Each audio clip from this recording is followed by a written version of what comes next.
Na današnjoj sjednici odbornici grada Zvornika razmatrali su 14 tačaka dnevnog reda.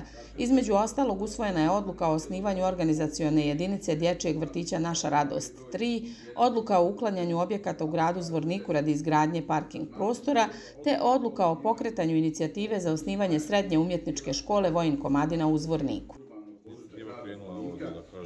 Osnovne muzičke škole, odnosno direktorice, a na inicijativu roditelja čija djeca pohađaju osnovnu muzičku školu, s obzirom da postoji interesovanje da djeca nakon završene osnovne muzičke škole upišu i srednju, jer se radi o djeci od 14 godina. Mnogi roditelji nisu u mogućnosti da šalju djecu na stranu, druge muzičke škole u regiji, pa evo, pokrenuli smo inicijativu i nadam se da ćemo dobiti odobrenje Ministarstva prosvjete, iako budemo dovoljno efikasni, očekivati je da možda srednja umjetnička škola u Zvorniku zaživi već od septembra 2024.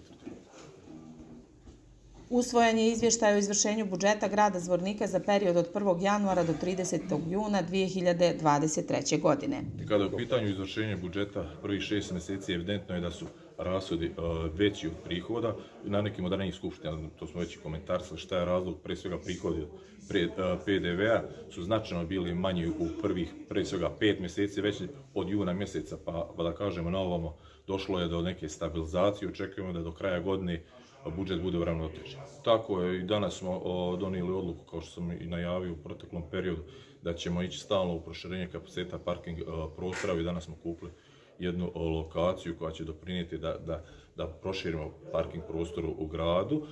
Što se tiče vodosnabdijevanja, bila je informacija o vodosnabdijevanju, da kažemo, na zadovoljavajućem nivou. A dobro znate da smo mi nekoliko značajna sredstva ulaže zadnjih godina u vodosnabdijevanje grada Zvornika, to ćemo raditi sigurno i u narednom periodu. U tom narednom periodu očekujemo da dođe do realizacije druge faze vodovoda Lokanje Pilca, gdje će još negdje oko 700 domaćinstva dobiti mogućnost da se priključi na gradsku vodovodnu mrežu, kao i vodovod Zapad, 9 mjesnih zajednica, negdje oko 1100 domaćinstava. Također očekujemo da u sljedećoj godini krene i ta realizacija projekta gdje će ti ljudi dobiti mogućnost da se priključe na gradsku vodovodnu mrežu.